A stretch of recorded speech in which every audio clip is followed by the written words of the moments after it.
fresh every Tuesday for MSPs around the world. This is Paul Green's MSP Marketing Podcast. Hello and welcome back to the show. Here's what we got coming up for you this week. I'm here today with Paul to talk about the art of website creation and design for MSPs. That's Mark Copeman. You'll know him from Helpdesk Habits, and he'll be here later on in the show to tell you how to make your MSP's website even better. Plus, we're going to be talking about how to match what you are wearing every single day to the people that you're meeting and want to influence.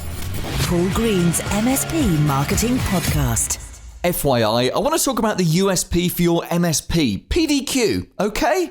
Just kidding with you. I do want to talk about your USP. You've heard of this before, haven't you? It's a unique selling proposition. That was a phrase first coined by a very famous advertising guy called Rosser Reeves back in the 1950s or 60s. If you've ever seen Mad Men, the TV show, which is possibly the best TV show ever made ever, write to the usual address if you want to debate that one. But Mad Men is all about the advertising industry of Madison Avenue in New York in the 1960s. And a lot of the real life characters actually inspired the characters in the show. And Rosser Reeves is believed to be one of the many real life figures that go into the central character of Don Draper. Anyway, Rosser Reeves was a genius. And he figured out a long time before other people did that you've got to find something unique about each business. Now, they were looking at it from an advertising point of view. We're not talking about advertising.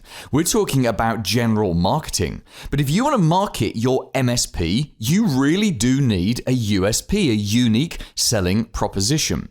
Let's put that another way. If you put yourself in the mind of the ordinary business owner or manager who is looking for a new IT support company, what is it that truly differentiates all these MSPs?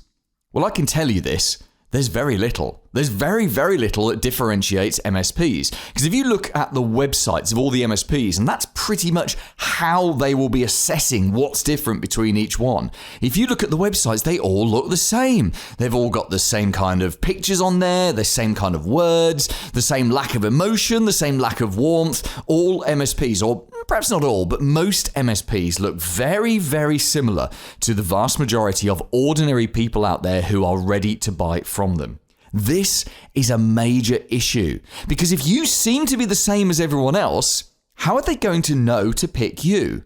Because I know that what you do is different. I know that you've got your own unique technology stack, your own unique standard operating procedures. You've got your own unique experiences of the 10, 15, 20 years that you've been in our world. But I know this just because I talk to lots of MSPs. The average business owner or manager doesn't talk to lots of MSPs. They don't read tech blogs. They don't listen to podcasts like this. They don't do any of that. They are not technologically savvy in any way. They think they are because they know how to operate an iPhone, but they are not technologically savvy. They do not understand our world. And for that reason, they cannot, at a cognitive level, tell a good MSP from a bad MSP. It is impossible for them. So we need to make it easy. We need, at an emotional level, to appeal to them and show them what it is that makes you different. Now, there are a few MSPs that have a true, genuine, unique selling proposition. For example, I'm working with a couple of MSPs that have a niche, a vertical, and particularly one or two in particular I'm thinking of. They dominate their vertical. So they were first to the vertical, first to the market. They've really dominated. They're at all the events. They're at all the kind of the big talks. They're in all the industry blogs and magazines and podcasts, and they have achieved a genuine marketing domination, which is just beautiful. And it's not been easy. It's a lot of hard work to do that. But what that's given them is a unique USP. So they can say, well, we are the number one IT support company for this sector. And you know this because you see us in this magazine and on this blog, and we're recommended by this, and we're used by 30 or 40 companies in this space already. Now, that's a genuine USP. Another genuine USP would be if you had a piece of technology that no one else has. And I don't come across that very often, because even if you put together your own thing, let's say, for example, you've pulled together your own CX platform, like a customer experience platform, like Envirosoft or Cloud Radio. But let's say you've built your own, because I have met some MSPs that have built their own version of this. You could look at that and say, well, we're the only ones with this. We've got this unique software. But from the client's point of view, from the decision maker's point of view, they don't see it as unique. The fact that you built something is a bit meh to them. They don't get it. They don't understand the uniqueness of it. And that's why I think for most MSPs, the only real unique selling proposition that you have is the person that stares back at you in the mirror every morning. Perhaps a slightly less tired version of that person. But you, the business owner, you are the face of the business, and you could and should be the unique selling proposition, the USP, because you are a unique personality. You are you. We're all unique in our ways, even though there's, 6 billion, nearly 7 billion of us on the planet? We're all unique in our individual special ways. So when you don't have a very, very clear and easily communicated USP for your business, just use yourself. Put yourself on the website. Be the face of the business. It doesn't mean you have to do all the work. The clients don't expect to speak to you every single time they phone up if you're the face of the business. Believe me, this is true. I am the face of the business, and my clients do not expect to talk to me all the time. They want some access to me, but they understand that if they want a copy of an invoice or it's just a minor thing, they're not going to be speaking to me. They'll be speaking to a member of my team. It's great marketing practice to be the face of your business anyway, but to make that your USP is also a very smart thing to do. So how do you do that? Well, you just put yourself everywhere. You're all over the website, and by all over, I mean photos of you, videos of you. I want to hear stories about you. I want to know about your background. I want to know what you think. What are your opinions on things? That means you doing more on LinkedIn. Let's see your face more on LinkedIn. On your other social media, let's see you writing more. Experts like you write. They write and talk. Let's see more of your blogs. Let's see you writing more stuff. Write a book if you can write a book. Or get it ghostwritten for you. I want to see you doing more videos. You might start a YouTube channel. You might even start a podcast. So essentially, when someone comes to look at your MSP, it is you that they are seeing. You are everywhere. This is why, and I have been asked a few times, Paul, are you a narcissist? Why do I have a podcast called Paul Green's MSP Marketing Podcast? My business is called Paul Green's MSP Marketing. I'm not actually a narcissist. I just understand that using yourself in the branding is a very smart way to have a USP. There are lots of places to go and get help and advice on MSP marketing, but there's only one that's got me attached to it. And by putting my name and my image and putting that all across it, it's a way of guaranteeing that I stand out because people are coming to buy from me. Actually, I have a team of 5. It's not just me in the business. It's only a small business. We've got a small team, but we're pretty efficient at what we do. But that's by the by. It gives me a USP, and you can do exactly the same thing. If you do this, and you will be held back by fear. You will be held back by the worry of what other people will think. Don't worry about that. I don't worry about what other people think. I really don't. I'll just get on with it and enjoy it and do what feels right for me. If you do this, you've got to go the full hog with it. So for example, that means having a photo of yourself on your business card.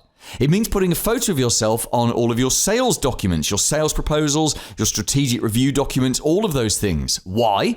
Because you become the face of the business, the brand, the logo. Your business's logo doesn't really matter, but your face does. And if you're going to put yourself all over the website for new clients, you need to take that as far as you can. If you sit in front of a potential client and there's you and 2 other MSPs that they have seen this week, and they like you and they love your website and they've chosen you and asked you to come in and present to them because of your marketing and the fact that there is a very clear USP that cannot be copied, which is you, and then you don't have a photo of yourself on the sales proposal, you're just making it too hard for them to remember which was your business. Because they will look at a photo of you on your sales proposal and they might not remember the name of the business, which doesn't matter, but they will remember how you made them feel based on the photo of you. So this isn't about being a narcissist. This is about using your own unique personality to stamp a unique proposition onto your business. The advantages of this are massive, the downsides are tiny, and it will give you an advantage over your competitors that they will never, ever be able to steal or match. Here's this week's clever idea. Back in 2005, I started my very first business. I was just coming off the end of a 13-year media career, and I had that entrepreneurial seizure that Michael Gerber talks about in his book, The E-Myth Revisited. Now, the very first business I started was a PR agency, public relations. Why? Because that's what ex-journalists do. I was journalist trained, and I thought, well, it can't be that difficult to jump to the other side. Actually, it turned out to be really difficult. I hated PR, never enjoyed it at all. But for a few years, that's what I did till I got into general marketing. And I remember one particular pitch where I got it completely wrong. Well, actually, I got the pitch right. I got the pitch right, I got the offering right, I got the price right, but I got something very, very simple wrong twice, and I lost the business because of it. I'd gone out to see a fairly large sort of manufacturer of, I can't remember exactly what they manufactured. It was something involved in the building trade. Let's call them widgets. They were manufacturing widgets, and I had a meeting booked to go out and talk to the production manager. So as I always did when I was in full sales mode, I went out there completely suited and booted. You know, a nice smart suit. I'd got a nice tie on. I looked the part. I'd even shaved. That's how much I wanted this business. So I turned up to talk to this production manager, and he was in jeans and a kind of a slightly crumpled shirt, as were all of his colleagues and everyone that I spoke to. And I was this really weird guy in a suit, tramping around a dirty factory, trying very hard not to get my suit dirty. And there was kind of a disconnect between me and this production manager, and no wonder. It wasn't anything to do with the fact that I was talking about something he didn't understand, which was PR. Although actually he was talking about things I didn't understand, which were manufacturing. I think it was more of the case that we didn't seem to be the same kind of people. Here was him in his slightly crumpled shirt and his smartish jeans, and that was his uniform. That was what he wore every day. And then there's me turning up looking like a sales guy. So, of course, he was looking for a partner. He wanted someone to partner with him, just as your clients are looking for IT partners. He was looking for a marketing partner. And that wasn't really the very best meeting. Anyway, I'm quite perseverant when I want to be, and I persevered with him, and I said, look, hey, let's try again with this. I really think we could be a good match. How can I make this better? And he arranged for me to do another meeting, and this time it was with the senior management of the company. So I thought, right, I'm not going to make the same mistake twice. So this time I went with my smart jeans, and I went with my smartest shirt. Couldn't ruffle it, just couldn't bring myself to do that. And I went in to meet with the production manager. He was in a suit. I couldn't believe it. He was actually in a suit, and so was everyone else in the meeting. It turns out, for board meetings, the production manager put a suit on, and everyone else had a suit on. It was like the directors descended on that business from afar, and they were all suited and booted, and I felt like such an idiot. Because it's one thing to overdress for a situation, it's another thing to underdress. In fact, if you've ever been to a dinner party and you underdressed, you feel like such an idiot. I didn't get that gig, as you can imagine, because it just felt like we weren't clicking twice there. And you could look back at that and say, well, the guy should have told you, Paul, that he was wearing a suit.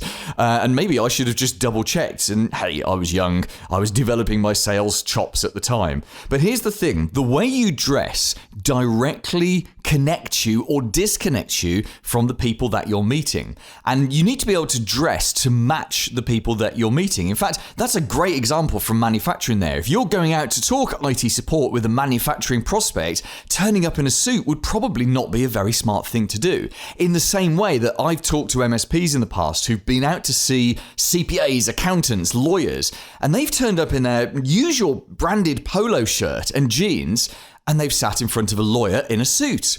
There's a disconnect there, isn't there? There's an absolute disconnect. There's a fundamental thing to remember about sales and marketing, which is that people prefer to buy from people like themselves. Let me say that again, because it's so important. People prefer to buy from people like themselves. So the trick is to make someone believe that you are like them. That starts with how you dress. And you know the easy way to get this right is just to message them before, perhaps a few days before, and say, hey, in this meeting, can I check? What do you guys wear on a regular basis? You want to know, and it's not a bad thing to ask when you're going into an environment, what it is that they wear. Some places dress really down these days. Some places they still dress very formally. Why not check? Why Why leave it to chance? It's one of those things that you should check.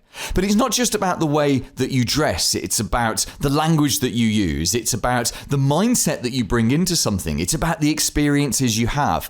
You've got to be looking for common shared experiences with everyone that you meet with. That manufacturing guy that I met with back in 2005, 2006, whenever it was, we had nothing in common at all. In fact, I wasn't even from the city that they were in. I'd come from another city. I didn't know anything about manufacturing. We didn't know any of the same people. There was nothing there to connect us in any way. Whereas if I look at some of the other clients that I won, sometimes they came from referrals, sometimes they came from marketing, but we could talk about what it was like to live in this area, or we both knew members of the same BNI, or we'd got some kind of shared interest or hobby or experience in the past. In fact, the vast majority of my early clients, if I look back at them, where they were essentially just buying me, we established fairly quickly some kind of connection. And that connection could be a very tenuous, very vague connection, but it helped them to realize that I was someone like them. People mostly like to buy from people like them. So the next time you're going out on a sales meeting, don't be afraid to ask that question, how do you guys dress?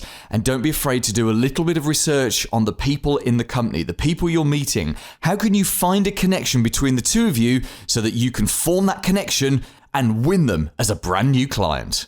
Paul's blatant plug. Only one MSP per area can benefit from this. I wonder if a competitor's beaten you to your area yet. I'm talking about the MSP Marketing Edge. It's a unique marketing program trusted by more than 500 MSPs all around the world. You get everything you need to attract new prospects, generate new leads, and ultimately turn them into clients. Let me just go onto the website just so I can get the details to tell you all about it. So mspmarketingedge.com. I've fallen off. Oh, hang on, I've fallen offline. Let me just reconnect my internet. Hang on. It won't take long. Bear with, hang on. Perfect, there we go. So we've got everything that you need, literally everything to get new clients for your MSP. We've been working so hard on this program over the last 4 or 5 years, and it is now a completely strategic way for you to get new clients. The thing is, we've also made it totally risk-free for you. Your first month is just £1 if you're in the UK, or free anywhere else in the world, and that difference is just down to the different payment systems that we use. And then after that, it's either £99 a month in the UK or $129 anywhere else in the world. And the way that we've made it risk-free is there's no contract. You can cancel anytime at all. But as I said, only one MSP per area can have it. And that is a genuine scarcity. Once we're working with someone in an area, we lock that area and no one else can buy it. So why don't you just go and have a look and see if someone else has beaten you to your area. Dial up now onto mspmarketingedge.com, pop in your postcode or your zip code, or if you're based outside the UK or the US, you can just get in touch with us and we'll tell you if your area is available. mspmarketingedge.com. The big interview. Hi, I'm Mark Copeman from Wisecurve, and I'm here today with Paul to talk about the art of website creation and design for MSPs. And for the first time in ages, it feels like the podcast is on the road. We're out here. We're actually recording this at the CompTIA conference in London in October, just a few months ago. And it's been lovely catching up with Mark at his stand. Obviously, you're well known as the creator of Helpdesk Habits, and that was something you were on the podcast, I think it was last year. But I want to talk to you about websites today, because you do a lot of website reviews with MSPs. Yeah, I've done dozens over the last 12 months, and I have been fascinated by what I've learned. So many common mistakes people making right across the board. And I've created a new service to help people to just get better at how they communicate with their customers, because you are what you are online. Well, we'll talk about your service in a second. First of all, tell us, what are some of the most common mistakes that you see on people's websites? Probably the biggest one for me is lack of personality. I have a number of heinous crimes I talk about in these reviews, and one of them is seeing the white-toothed people on a website. Those stock images which have to be banned. No Nobody should have those stock images on their website. If you have people on your website, it should be of your team. Be authentic, be genuine. Please just stop using them. They just don't work. They don't add, and if anything, they detract. What are some of the other crimes that you see? There's nothing worse than an out-of-date footer. When you see a footer that says copyright 2018 on it, it does turn people off in a really big way. In the same way, you see people with their blog posts, latest news, last updated, several months ago. Just take the date stamp off, because then that content becomes evergreen. So just help people to understand that your business is current and it's live and it's not out of date. Let's go back to what you were saying about the white teeth people. I love that. I might steal that idea from you. Thank you. Obviously, the biggest problem most MSPs have is knowing how to put some personality into some human emotion into the website. What's the easiest way to do that? To be you, to tell your story. Everybody has got a story. The second most looked at page on most websites is your About Us. So if you don't have an About Us page or About Us area on your site, create one. But just tell your story. Explain where you've come from. Be honest, because then people have an opportunity to relate to your story, and you have an ability to talk about it with people.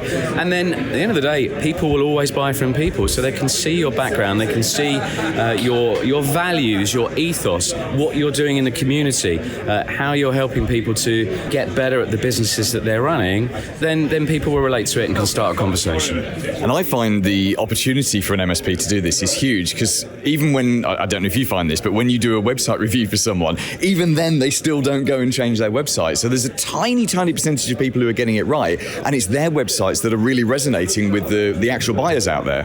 Well, absolutely. And it's there to do one thing and one thing alone. If you take nothing else from this podcast, remember this: a website is there to start a conversation. Nothing more, nothing less. Imagine your shop, a shop window, a physical shop. You do not cram everything into your shop window. You put your biggest selling things in the shop window. It's the same for any website as well. Put up front what you're good at, one or two things. Be authentic, be genuine, and allow the conversation to start happening naturally. But that's all it's there for. Do not try and create 30 pages on a website. You probably only need 2 or 3 or 4. Tell us a little bit more about this new service of yours, Mark, and how can we get in touch with you and get going with it? So I've learned such a lot by doing all these reviews, as I mentioned at the beginning. And what I've done is I've created a program. It's 3 hours of me broken up into about 20 different videos where I show, with blurred out logos, because I don't want to hurt anybody's feelings, the good, the bad, the ugly. And it puts the skin on the bones of a 101-point checklist, which I've created. And it's split across 6 different areas. So I talk about personality, online presence, SEO, content, aesthetics, and platform.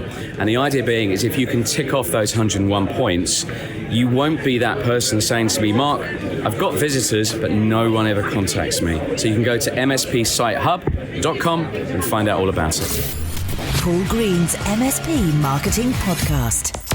This week's recommended book. G'day guys, Lucas Snowcroft here again, CEO and co-founder of Tribute.ai. And the book I want to talk about today is Rocket Fuel. It's integrated versus visionary. And this has been essential to me building my MSPs over the years, and now even my new venture, because it allows you to really dive deep around the roles and responsibilities of both the operational versus the dreamer. This has been integral to us for everything we do. And so anytime we come on new concepts and new ideas and how we want to implement it, we divvy it out and go, cool, who's the visionary and who's the integrator? And we then make it happen. So if you haven't read the book Rocket Fuel, I highly, highly recommend it. Coming up next week. Hi, I'm Sam from Sheridan Computers, a small MSP just like you. And I'll be on the show next week to tell you how you can use YouTube to win new clients. We'll also be talking more about those ordinary decision makers that you want to reach and how little they know and how little they understand about technology. How can we make technology more relevant to them? There's a very easy way, and we will cover it next week. Plus, if you're in a networking group such as a BNI or something like that, it can be a great way to generate leads and even really profitable clients, but only if you max it out. We've got some advice for you next week on how to max out your membership of a networking group. Join me next Tuesday and have a very profitable week in your MSP. Made in the UK for MSPs around the world. Paul Green's MSP Marketing Podcast.